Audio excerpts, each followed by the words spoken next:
Closing the book on week 9, moving ahead to week 10, Stephania, we're going to start with Jamar Chase, who has a back injury, landed kind of weird on the field. Everyone got a little bit nervous because of the way that he landed. Did not look good. Obviously, it's Jamar, so he's a wide receiver that everybody loves. What can you tell us about this injury?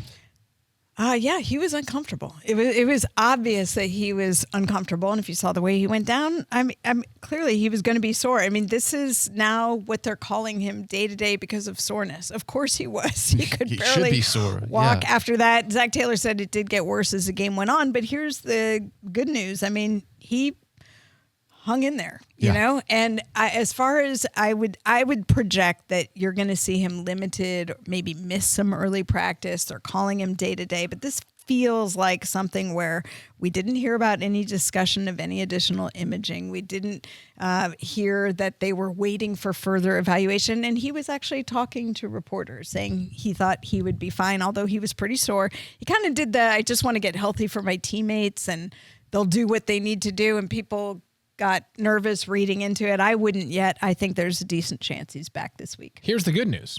As we know from during the early portions of this season, Jamar Chase is a known medical expert. When he was saying, you know something, Joe, take a little time. Well, we need you for the important games. So when Jamar addresses the media this week, he'll tell us everything we need to know. And I hope, and it sounds like there's a very good chance, I'll say, yeah, I'll see you Sunday. That's against what the Texans. Yeah.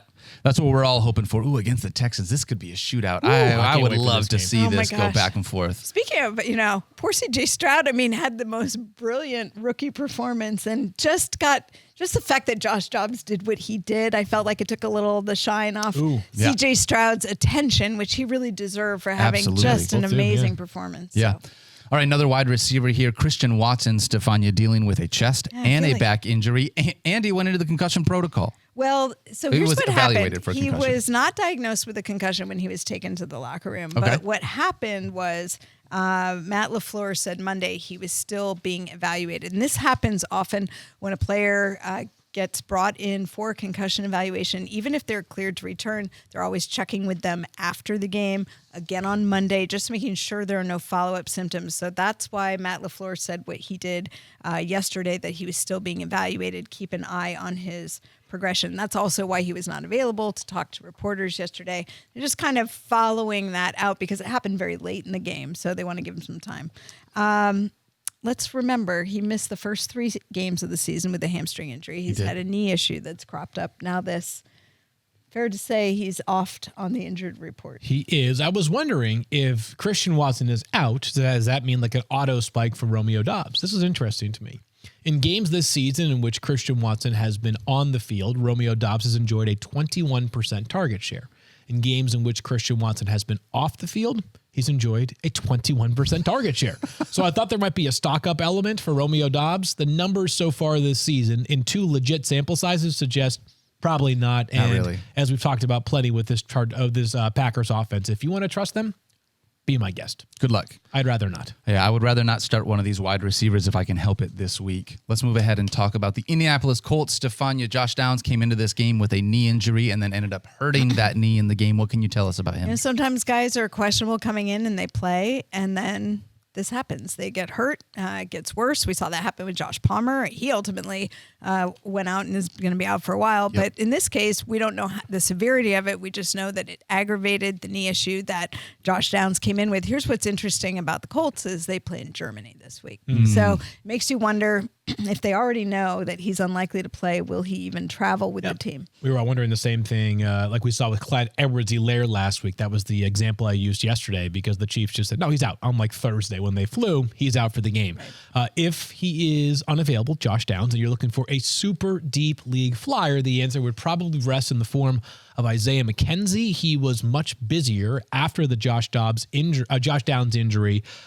The numbers are not maybe as rosy as I was hoping they were. However, the game was a little bit weird.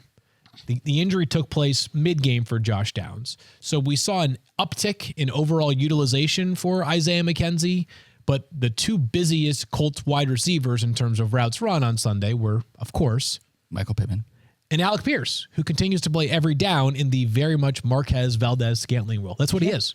2 targets, 0 catches, 28 routes run on the various dropbacks from Gardner Minshew. Wow. All right.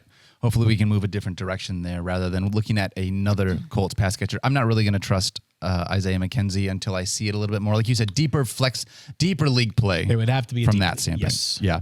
Let's talk about Cam Akers, Stephania, the only Vikings running back to score a rushing touchdown this year. Unfortunately, came up with an Achilles injury. What can you tell us about him? Yeah, this is really sad. I mean, everything Cam Akers did in 2021 to come back from that Achilles rupture, and when the Rams were making a run in the playoffs, he comes back, I think it was late in the season, and provides a spark. And at that point, he had been perhaps the quickest to return from an Achilles repair. That record yes could change this year. We shall see. But in any event, to have him tear the opposite side just a couple years later, it's such a devastating blow for an athlete. I don't know if people really can appreciate these guys who have an injury that's career-threatening. I mean, obviously now we see guys come back from Achilles ruptures in ways that we did not before. It is not a death sentence.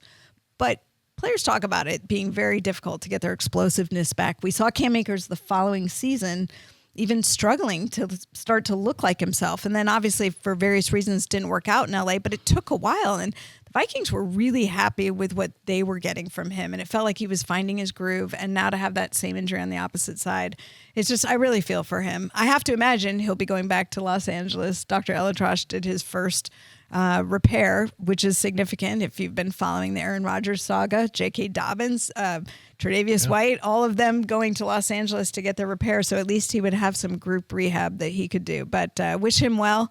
Very, very tough blow for him as a running back. Not great, unfortunately. So maybe some stock up for Alexander Mattison. We'll talk about him a little bit later on in the week field when we touch on our rankings. Yep. Let's talk about Darren Waller, Stephania. First off, we found out this Giants team, Tyrod Taylor is out. Daniel Jones, unfortunately, also now put on IR. And Darren Waller, now on IR with a hamstring injury. It just keeps getting worse for the New York Football Giants. I think the thing here with Darren Waller, so there's a couple key points. One is that this is not the same hamstring injury that sidelined him last year when he was with the Raiders and caused him some issues coming into the season. Does that make it better or worse? Like, you never want to re-aggravate? It's just different. I mean, it's a great question, because if you thought it was the same one that was chronic, you start wondering, is he ever going to get over it? Right. But to have it be on the opposite side creates a problem for an athlete, because they're like, oh, wait, I just got this one side better. Now the opposite side is a problem. It can really make them apprehensive about wanting to open up that stride, because it's like, I just dealt with this on one side.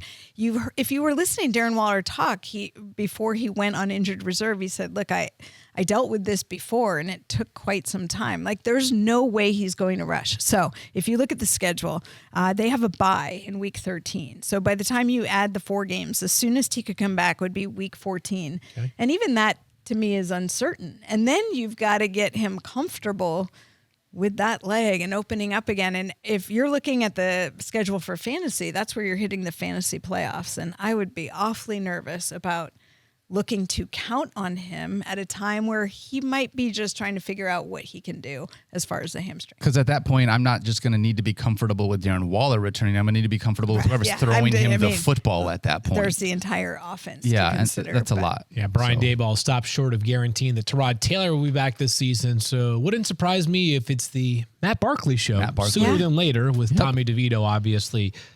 Right now, the most certain thing at quarterback, but certain is a very liberal use of certain in that case. And by the way, no matter what ends up happening as far as what the Giants decide to do with Daniel Jones, I think in some odd way, and you hate to see him go out with an ACL injury, but that neck injury was not insignificant. And so at least this affords him the time to really recover from the spine injury while he's doing his ACL rehab. The whole thing's a mess. The franchise is going to be at a real crossroad this offseason with some very, very difficult situations, decisions to make. And those involve some of the players that we just mentioned in the form of both Darren Waller and Daniel Jones, because they may have 2-7. They may have a top 5 pick. Yeah. And as we discussed yesterday, while Mike would easily move off of the quarterback and just draft somebody else, I don't think it's that easy.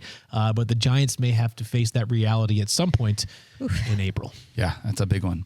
All right. Those were like the injuries that we were not excited to talk about. Thank you for getting us through that, Stephania. Now we're going to talk about some guys that we are excited about maybe coming back to our fantasy teams. About the return from injury. Yes. Yeah. So this is the fun part of the show. We saved this for the second half of the injury report. Let's talk about James Conner, who has been out on IR with a knee injury. Is there a chance that you think we see him back here in week 10? Definitely. The practice window will open up. And Jonathan Gannon was talking about being excited to have James Conner back. And he said his quote was that James Conner is, quote, ready to go and, quote, excited to get back. And that was last Wednesday. So that was before the practice window opened. He will be out there this week with the potential return of his quarterback. I expect to see James Conner out there against Atlanta. Don't forget, he's played 4 full games this season. What did he do in those 4 full games? Top 20 in 3 out of those 4 with 60 total touches. We talked about it coming into the season. The least sexy RB2 of all time. Yep. That value gets it done. Right back to where things were at the beginning of the season in week 10. Would love to see him and Kyler Murray available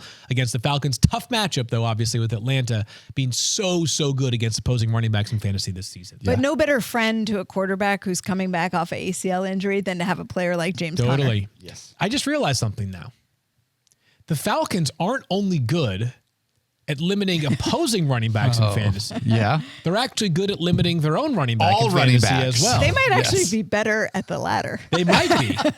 For as good as they are at defending opposing running backs in fantasy, they're that much better at defending their own running back in fantasy. Did we discuss that Arthur Smith shaved his mustache? We didn't discuss that was it. after the show yesterday. There's been a lot of Arthur Smith jargon on this show over the past couple of days. I just wonder if that means it's a sea change is coming. You know something, Stephania? As much as I would like that to be the case, I'm not counting on it. I think I saw the Roto World headline blurb today. It said Arthur Smith, quote, Bijan is really affecting guys. Bijan is really affecting guys, quote, away from the ball. Like he's a freaking basketball player. Like Steph Curry creating space for others because he's spacing the floor. My gosh. What are we doing here? What are we doing? All right, let's talk about another quarterback here. Justin Fields. Stephania, are we going to be able to have Justin Fields back under center, understanding we got Patrick Mahomes, Tua, and Jalen Hurts all on bye this week? I don't think so. Look, it's a Thursday night game. They're not really practicing this week. This is a week of walkthroughs. And yes, look, there's a clip out there that our colleague Courtney Cronin posted where Justin Fields is talking to reporters. And I thought, props to him. He was very forthcoming, very candid and open, talking about the things he's having to adjust to. He's wearing a glove on that hand because it means his thumb doesn't have to work as hard to grip the ball. And just some of the things that he's been doing and trying to rehab his thumb to get back.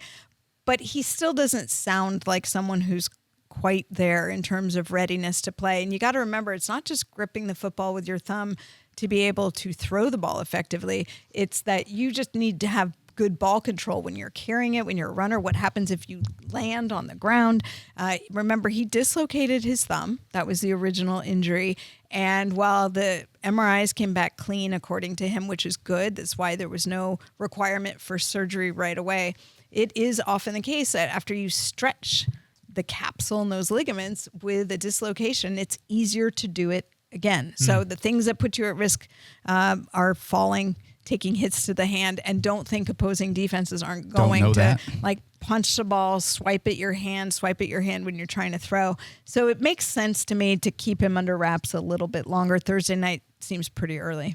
Even with 3 quarterbacks that are established fantasy stars on a bye this week, Jalen Hurts, Patrick Mahomes, and Tua Tagovailoa, I still don't know that Justin Fields is a lock to crack my top 10 because I don't know what we're going to get out of Justin Fields if he does play. And I'm not talking about because of the thumb.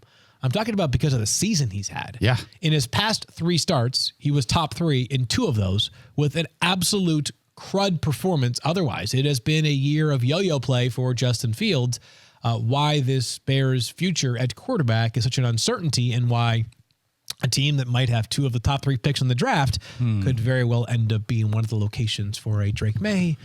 I just want to make a quick mention because we're on the Thursday night game. He's not on our list, but Khalil Herbert, I expect to come back this week. He's been missing from a high ankle sprain, listed as a full participant in their projections during the walkthrough. So anticipate that he will be there Thursday night, which crowds their backfield a little bit. It does. And I will say this, while he was really trending up prior to the injury, because D'Onta Foreman's played so well of late, I don't think D'Onta Foreman gets relegated back to timeout, which is where he was prior to the Khalil Herbert injury. I think this becomes a 3-man committee as opposed to sort of a 2-man committee, which is what we have seen over the past few weeks without Khalil Herbert.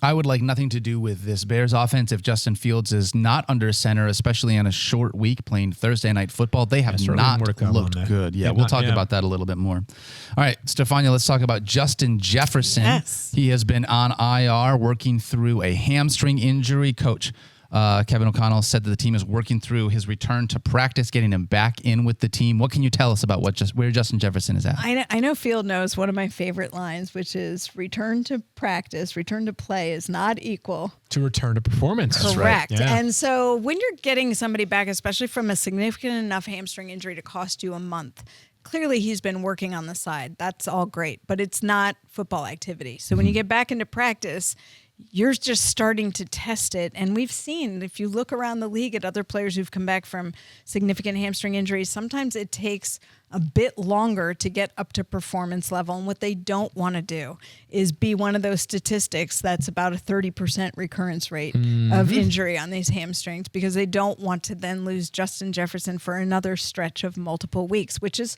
if you recall, Keenan Allen last year, that's what happened when he tried to come back. He was in for like 4 plays and then out. So monitor the practice reports carefully, see what he's doing. There's all kinds of metrics that they look at where they can tell if they're pushing a player in terms of acceleration, how much volume of work he's doing.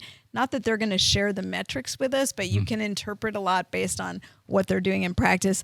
If it's not this week, I think it'll be soon. It sounds like he's making great progress, but I just wouldn't anticipate that he automatically is back this week. Kevin O'Connell may not necessarily be quite Sean McVay or Mike Tomlin in terms of his transparency, but he does tip his hand pretty regularly. And I would say that if they felt like he was a certainty to practice this week, I think Kevin O'Connell's stance might have been a lot more positive than it was. It wasn't a negative outlook that he provided that Stephania just shared, but it kind of, to me, I read the tea leaves very clearly as not quite there yet. We're excited. Kind of working we're through 5-4, but I'd be surprised if you see him in week 10. I think that's what my thought was, understanding this is more of like a football conversation, but this Vikings team being 5-4, having lost Kirk Cousins and then being able to get a guy like Josh Dobbs to come in and help them. He would have been a great Jet Field, yes. And I would have rather had him there than be in my division after Kirk Cousins got hurt. The guy's a freaking NASA's junkie. Wouldn't that jet be the good? Jetwood logo would have been so perfect. He's an aerospace engineering major who carried a 4.0. Yeah. I mean, just think about that. That's twice my GPA. Think about that. But it's arrows. There's pictures of him in a NASA suit. Yeah. Like, think about all the things that people couldn't believe that he did. That's why intelligence matters at that position. The processing that he did, like getting explanations of what the plays were as they're going into the play sequence. It's just, nobody could expect anyone could do it because it takes a guy with this kind of intelligence. I'll tell you someone who expected that to happen. So my buddy Kurt, who's in our Michigan Men chat, he's done a bunch of live stuff with us before. Kurt Vandermas. He's in a he's in a league, work league with a bunch of his buddies. And one of the guys he was playing against this week, unfortunately, did not change his lineup. So your Kurt's like, oh, I'm going to crush him this week. Well, he left Josh Dobbs in at quarterback. Kurt lost by 10 fantasy points because his opponent started a quarterback that wasn't even supposed to play. That's unbelievable. That's fantasy football. You know how frustrating that is? Fantasy life. That's so good. That? Oh my God. Kurt, I'm so sorry for you, buddy. Starting the week like, I've so got this. He's got no quarterback. He's not even starting a quarterback. Josh Dobbs isn't going to play, and then boom. Man, what do you do? Josh Dobbs out here just crushing everybody. But also, I think this does give the Vikings. Remember, we talked about Justin Jefferson, his return. Like, what do we do? What if the Vikings aren't winning? What if they don't? What are they going to do without Kirk Cousins? Well, it's almost like it gives them the luxury because they can be excited about Justin Jefferson coming back, but they've been winning, so they don't need. It's not like they need him back to save the day. Yeah. They can bring him along and feel very comfortable about what they're doing, just the way the team is going. It works out. This scenario, which looks so dire when Kirk Cousins went down, looks remarkably different because of what has transpired in the time since. Think about where the Vikings fans have been emotionally on this roller coaster. They lost Justin Jefferson. They felt terrible. They lost Kirk Cousins. They felt terrible. Guys, you're 5-4. Number 2 in the NFC North. The playoff picture, you've got a shot to be able to be there with the way that you went out and grabbed Josh Dobbs. Again, a thing that the Jets probably should have done. If the Vikings did this, why didn't the Jets do that? That's just one example, Daniel. I'm going to stop short of saying anything else because it's frustrating. It's frustrating.